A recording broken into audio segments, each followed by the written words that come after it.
তোমরা কি জানো এই মহাকাশে আমাদের মতোই সুন্দর আরেকটা পৃথিবী রয়েছে? এই পৃথিবীটার নাম হলো ক্যাপলার 452b। এই গ্রহটাকে আবার অনেকেই আর্থ 2.0 বা পৃথিবীর যমজ গ্রহ বলে থাকে। এই গ্রহটি পৃথিবী থেকে প্রায় 1400 আলোকবর্ষ দূরে রয়েছে।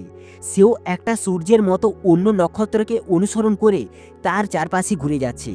এই গ্রহটাকে দেখতে একদম হুবহু আমাদের পৃথিবীর মতোই, কিন্তু পৃথিবীর থেকে এর আকার 60% বড়। বিজ্ঞানীরা মনে করেন এখানে পৃথিবীর মতোই জল, বায়ুমণ্ডল, এমনকি একটা প্রাণীর বেঁচে থাকার জন্য সমস্ত কিছু জিনিসই রয়েছে। তাই বিজ্ঞানীরা মনে করেন হয়তো ওখানে কোনো প্রাণীর অস্তিত্বও থাকতে পারে।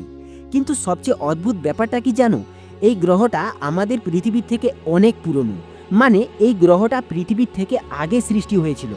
তাহলে কি এই গ্রহটা একসময় আমাদের ভবিষ্যতের পৃথিবী হতে পারে, নাকি এটা অন্য কোনো এক রহস্যময় জগৎ? এইরকম ভিডিওগুলি পেতে চাইলে লাইক আর সাবস্ক্রাইব করে দিও।